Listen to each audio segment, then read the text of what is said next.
Aujourd'hui, nous avons le plaisir de recevoir Gérard de Carville, qui est directeur marketing de Kyocera Document Solutions France. Gérard de Carville, bonjour. Bonjour. Alors, bon, Kyocera, tout le monde connaît, spécialiste de la gestion du document et des systèmes d'impression. On va commencer par un thème qui intéresse tout particulièrement, je dirais, toutes les entreprises et plus particulièrement les DSI, qui est la sécurité. C'est un thème qui est récurrent, qui est majeur et qui est de plus en plus important. Et je dirais qu'à tort, on ne fait pas toujours l'analogie entre les systèmes d'impression, gestion du document et la sécurité. Et pourtant, il y a un lien qui est très important.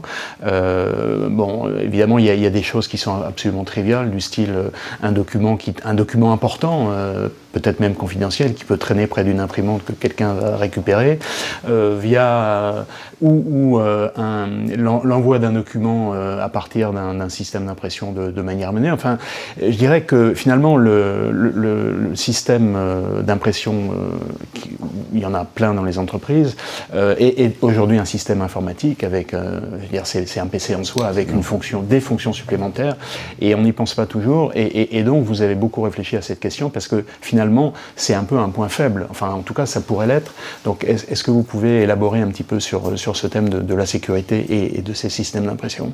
Vous avez raison, c'est effectivement un point faible qui est souvent sous-évalué parce que, comme vous le dites, une multifonction, c'est un écran, c'est parfois un clavier, c'est des ports USB, c'est une unité centrale, un disque dur. Donc, personne ne penserait à laisser un ordinateur en libre service au sein d'un accueil public. Et pourtant, une multifonction, c'est souvent le cas. Donc, on a pas mal réfléchi autour de ça et on a identifié 5 failles possibles de sécurité autour d'un multifonction qu'on a identifié dans des cas réels dans les entreprises. Donc, première chose, c'est l'intrusion des données, c'est-à-dire que les données qui transitent entre un système d'impression, quel qu'il soit, et puis son serveur d'impression, aujourd'hui, se doivent d'être encryptées pour éviter que quelqu'un puisse capter ces flux de données.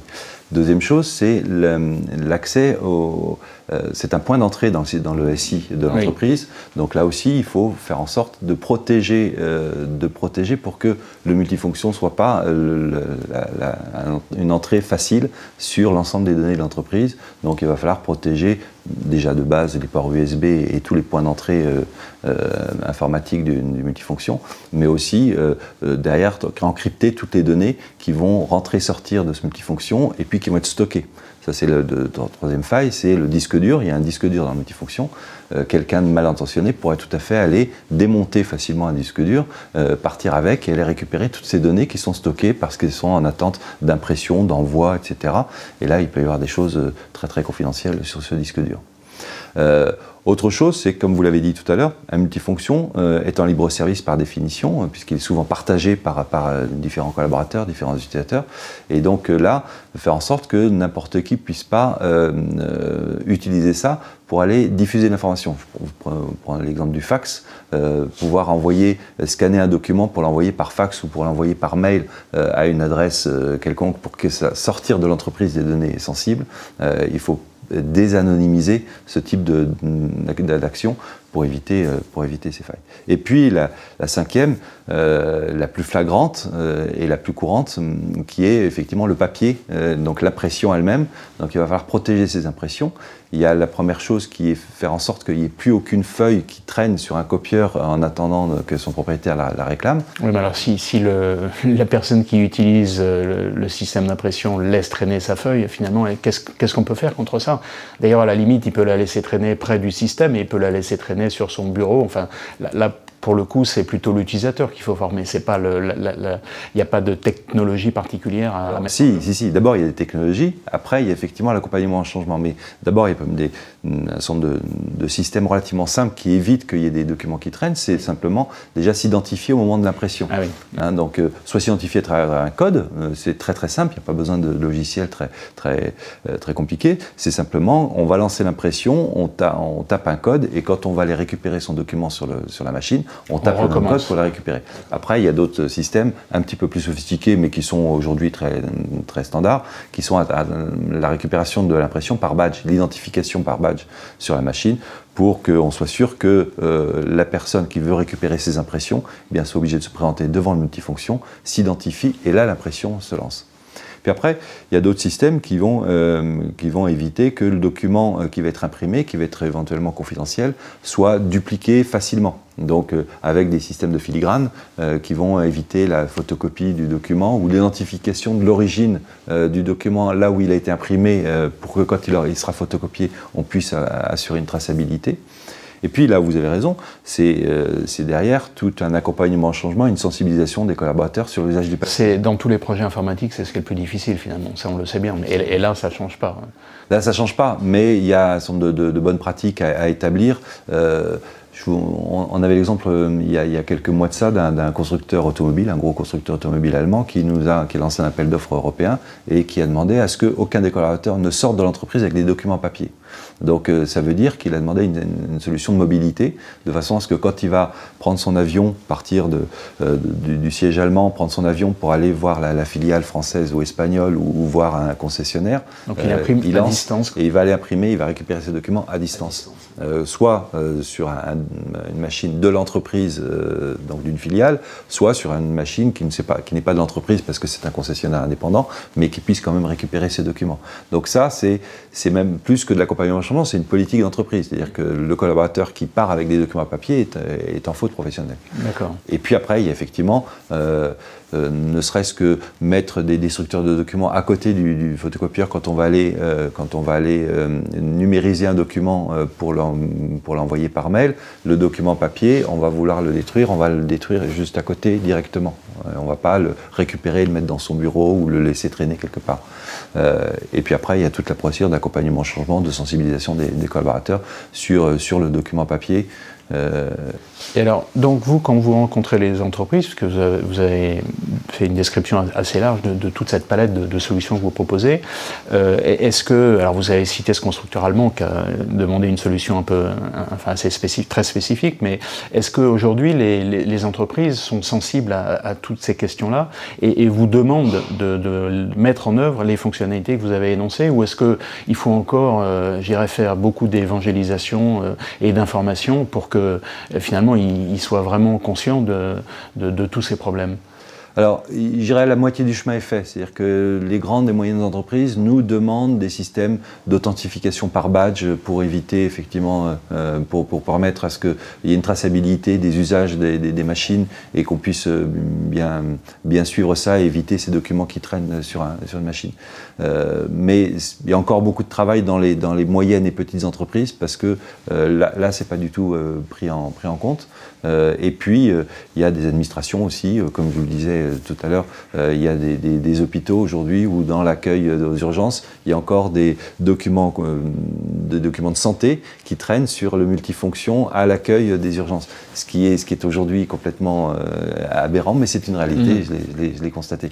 Donc, je dirais la moitié du chemin est fait, donc dans la moitié des cas... la deuxième moitié est la plus dure. Hein. Et la deuxième moitié est la plus dure, parce que effectivement les DSI se concentrent sur la sécurisation de leur SI d'une façon générale, mais tout ce qui est comportemental... D'abord, l'impression peut être parfois la dernière roue du carrosse, parce qu'on voit l'impression comme le périphérique, alors qu'en fait, l'impression est au cœur du SI et non pas en bout de chaîne. Et puis après, il y a la notion comportementale, vous avez raison, où là, sur le papier, il n'y a pas encore de prise de conscience. Et vous aidez vos clients donc dans cet accompagnement des utilisateurs, ou ça c'est l'objet de vos partenaires? Non, alors quand on va déployer donc une solution complète de système d'impression, mais avec toute la politique d'impression qui va avec, et avec les solutions qui vont avec, l'identification par HBAS, de sécurisation, etc., on a des services d'accompagnement en changement où on va aider la SI et la RH parfois à expliquer pourquoi tout ça est mis en place, pour des raisons de sécurité, pour des raisons d'économie, pour des raisons d'écologie, etc.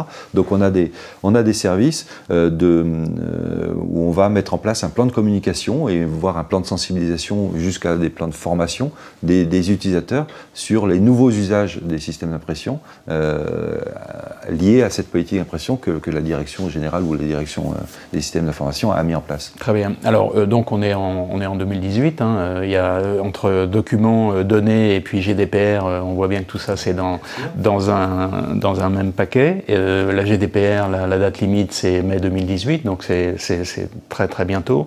Est-ce que vous êtes impliqué et à quel niveau dans cette mise en conformité avec cette nouvelle réglementation qui arrive? Alors nous, on se positionne évidemment très fortement puisque la sécurisation des données est très fortement liée aussi à la sécurisation des données dans les documents. Donc c'est évidemment très très fortement lié.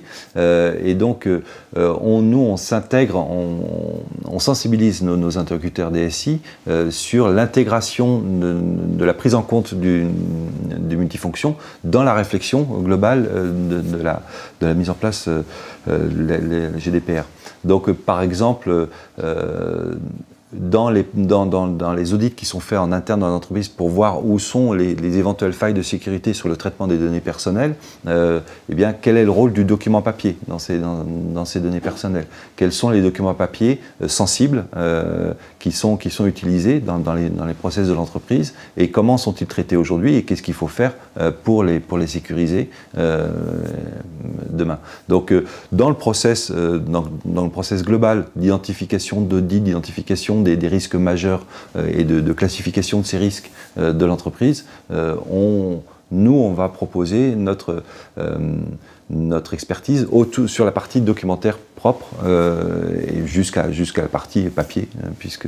Et alors, là on vient de dire, hein, c'est dans quelques mois, les enquêtes qu'on fait au fur et à mesure sur ce sujet, enfin en tout cas dont on reçoit les résultats, montrent que les entreprises sont en retard. Est-ce que vous faites ce constat également? Oui, mais ça rejoint un petit peu ce qu'on disait tout à l'heure, c'est-à-dire que je pense que les entreprises sont encore plus en retard sur cette partie du document, puisque beaucoup de nos interlocuteurs n'ont pas pris en compte cette partie du document dans leur scope de mise en conformité de la RGDP. Donc c'est là où on les sensibilise fortement, et finalement, je ne vais pas dire qu'il y a peu de choses à faire, mais en faisant peu de choses, on fait un grand pas en termes de conformité. On ne va pas faire du 100%. Pour faire du 100%, il y a beaucoup de choses à faire. Mais pour être à 80% conforme, il y a peu de choses à faire. Ne serait-ce qu'effectivement cette notion de politique d'impression, cette politique de sécurisation de l'impression et d'identification par badge, c'est quelque chose qui aujourd'hui, en 2018, est basique, devrait être basique dans toutes les entreprises, y compris les TPE. Très bien. Alors il y a un dernier thème qu'il faut aborder, qui est lié aussi à la fois à l'évolution de la technologie, enfin des technologies, et puis de la réglementation, c'est la dématérialisation des documents, et en particulier des documents sortants. Alors effectivement, c'est toujours un peu paradoxal quand on rencontre un spécialiste de l'impression de parler de dématérialisation, parce que ça paraît un peu... Mais enfin, ça c'est un peu passé comme idée. En revanche, la réglementation, elle arrive. On commence par les très grosses entreprises, puis les plus petites, etc. Et puis, si on veut commercer avec l'État, parfois l'État prend les devants en imposant des solutions qui ne sont même pas encore obligatoires. Donc, vous avez des solutions dans ce domaine, et qu'est-ce que vous proposez? Donc aujourd'hui, on a principalement dans notre catalogue, on a deux solutions. Une qui est dédiée à la dématérialisation, donc qui s'appelle Quepost, qui est une solution qui va permettre de déployer, de dématérialiser complètement l'ensemble des documents sortants. Alors le premier poste étant les factures sortantes par rapport à ce que vous disiez sur les administrations. Donc on a des solutions relativement simples qui permettent à s'interfacer avec les ERP existants et aller complètement dématérialiser ou donc aller déposer ces documents sur une plateforme sur laquelle l'interlocuteur client va pouvoir le récupérer, soit directement envoyer ces documents dématérialisés à l'administration ou au client. Et puis pour les quelques rares clients qui refusent encore la dématérialisation, il y en a encore qui refusent de recevoir des documents. Quelles sont les raisons pour lesquelles ils refusent? Parce qu'ils considèrent qu'ils ne sont pas prêts, parce qu'ils considèrent qu'ils n'ont pas confiance, ou pas quoi. C'est plus, en général, c'est plus des petites organisations, mais ça existe encore. Donc là, on a mis aussi en place des process pour les entreprises de routage, d'impression et de routage de ces documents sortants, donc de ces factures majoritairement, beaucoup plus économique que quand c'est fait en interne dans l'entreprise, quand il y a une personne qui va aller imprimer, mettre sous enveloppe, affranchir, etc. etc. Donc on a des solutions clés en main où finalement l'entreprise n'a plus qu'à aller lancer ses impressions sur le portail, lancer ses documents sortants sur le portail, et après, en fonction des destinataires, soit c'est envoyé directement, soit c'est posté quelque part sur un espace sécurisé, soit matérialisé par un prestataire extérieur.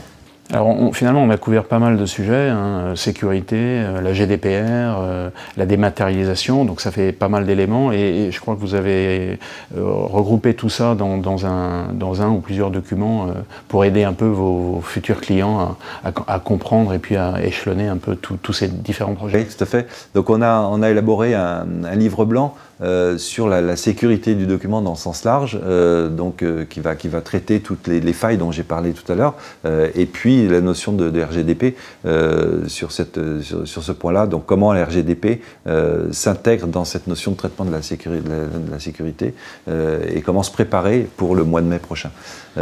Et puis on a fait un autre livre blanc sur la dématérialisation, donc avec des choses très pragmatiques, hein, c'est pas de la grande littérature informatique, c'est vraiment des choses très pragmatiques adaptées au monde de l'entreprise et par rapport à des problématiques réelles du quotidien des flux de travail dans les entreprises. Très bien, tous ces documents seront disponibles sur nos différents sites. Gérard de Carville, merci beaucoup. Bien, merci beaucoup, bonne lecture.